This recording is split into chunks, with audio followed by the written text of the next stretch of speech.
मत्स्य अवतार। मत्स्य अवतार भगवान विष्णु के प्रथम अवतार है। मछली के रूप में अवतार लेकर भगवान विष्णु ने एक आर्षि को सब प्रकार के जीव जंतु एकत्रित करने के लिए कहा, और पृथ्वी जब जल में डूब रही थी तब मत्स्य अवतार में भगवान ने उस अर्षि की नाव की रक्षा की। इसके पश्चात ब्रह्मा ने पुनः जीवन का निर्माण किया। एक दूसरी मान्यता के अनुसार एक राक्षस ने जब वेदों को चुराकर सागर की अथाह गहराई में छुपा दिया, तब भगवान विष्णु ने मत्स्य रूप धारण करके वेदों को प्राप्त किया और उन्हें पुनः स्थापित किया। मत्स्य अवतार की कथा। एक बार ब्रह्मा जी की असावधानी के कारण एक बहुत बड़े दैत्य ने वेदों को चुरा लिया। उस दैत्य का नाम हयग्रीव था। वेदों को चुरा लिए जाने के कारण ज्ञान लुप्त हो गया, चारों ओर अज्ञानता का अंधकार फैल गया और पाप तथा अधर्म का बोलबाला हो गया। तब भगवान विष्णु ने धर्म की रक्षा के लिए मत्स्य रूप धारण करके हयग्रीव का वध किया और वेदों की रक्षा की। भगवान ने मत्स्य का रूप किस प्रकार धारण किया, इसकी विस्मय का ऋणी कथा इस प्रकार है। कल्पांत के पूर्व एक पुण्यात्मा राजा तप कर रहा था। राजा का नाम सत्यव्रत था। सत्यव्रत पुण्यात्मा तो था ही, बड़े उदार हृदय का भी था। प्रभात का समय था, सूर्योदय हो चुका था। सत्यव्रत कृतमाला नदी में स्नान कर रहा था। उसने स्नान करने के पश्चात जब तर्पण के लिए अंजलि में जल लिया तो अंजलि में जल के साथ एक छोटी सी मछली भी आ गई। सत्यव्रत ने मछली को नदी के जल में छोड़ दिया। मछली बोली, राजन, जल के बड़े बड़े जीव छोटे छोटे जीवों को मारकर खा जाते हैं। अवश्य कोई बड़ा जीव मुझे भी मारकर खा जाएगा। कृपा करके मेरे प्राणों की रक्षा कीजिए। सत्यव्रत के हृदय में दया उत्पन्न हो उठी। उसने मछली को जल से भरे हुए अपने कमंडलू में डाल लिया। तभी एक आश्चर्यजनक घटना घटी। एक रात में मछली का शरीर इतना बढ़ गया कि कमंडलू उसके रहने के लिए छोटा पड़ने लगा। दूसरे दिन मछली सत्यव्रत से बोली, राजन, मेरे रहने के लिए कोई दूसरा स्थान ढूंढिए, क्योंकि मेरा शरीर बढ़ गया है। मुझे घूमने फिरने में बड़ा कष्ट होता है। सत्यव्रत ने मछली को कमंडलू से निकालकर पानी से भरे हुए मटके में रख दिया। यहां भी मछली का शरीर रात भर में ही मटके में इतना बढ़ गया कि मटका भी उसके रहने के लिए छोटा पड़ गया।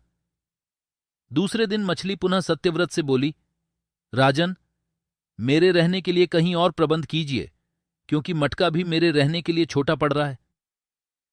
तब सत्यव्रत ने मछली को निकालकर एक सरोवर में डाल किया, किंतु सरोवर भी मछली के लिए छोटा पड़ गया। इसके बाद सत्यव्रत ने मछली को नदी में और फिर उसके बाद समुद्र में डाल दिया। आश्चर्य! समुद्र में भी मछली का शरीर इतना अधिक बढ़ गया कि मछली के रहने के लिए वह छोटा पड़ गया। अतः मछली पुनः सत्यव्रत से बोली, राजन, यह समुद्र भी मेरे रहने के लिए उपयुक्त नहीं है। मेरे रहने की व्यवस्था कहीं और कीजिए। अब सत्यव्रत विस्मित हो उठा। उसने आज तक ऐसी मछली कभी नहीं देखी थी। वह विस्मय भरे स्वर में बोला, मेरी बुद्धि को विस्मय के सागर में डुबो देने वाले आप कौन हैं? मत्स्य रूपधारी श्रीहरि ने उत्तर दिया, राजन, हयग्रीव नामक दैत्य ने वेदों को चुरा लिया है। जगत में चारों ओर अज्ञान और अधर्म का अंधकार फैला हुआ है। मैंने हयग्रीव को मारने के लिए ही मत्स्य का रूप धारण किया है। आज से 7वें दिन पृथ्वी प्रल के चक्र में फिर जाएगी। समुद्र उमड़ उठेगा, भयानक वृष्टि होगी, सारी पृथ्वी पानी में डूब जाएगी। जल के अतिरिक्त कहीं कुछ भी दृष्टिगोचर नहीं होगा। आपके पास एक नाव पहुंचेगी। आप सभी अनाजों और औषधियों के बीजों को लेकर सप्त आर्षियों के साथ नाव पर बैठ जाइएगा। मैं उसी समय आपको पुनः दिखाई पड़ूंगा और आपको आत्मतत्व का ज्ञान प्रदान करूंगा। सत्यव्रत उसी दिन से हरि का स्मरण करते हुए प्रलय की प्रतीक्षा करने लगे। 7वें दिन प्रलय का दृश्य उपस्थित हो उठा। समुद्र भी उमड़कर अपनी सीमाओं से बाहर बहने लगा। भयानक वृष्टि होने लगी। थोड़ी ही देर में सारी पृथ्वी पर जल ही जल हो गया। संपूर्ण पृथ्वी जल में समा गई। उसी समय एक नाव दिखाई पड़ी। सत्यव्रत सप्त आर्षियों के साथ उस नाव पर बैठ गए। उन्होंने नाव के ऊपर संपूर्ण अनाजों और औषधियों के बीज भी भर लिए। नाव प्रलय के सागर में तैरने लगी। प्रलय के उस सागर में उस नाव के अतिरिक्त कहीं भी कुछ भी नहीं दिखाई दे रहा था। सहसा मत्स्य रूपी भगवान प्रलय के सागर में दिखाई पड़े।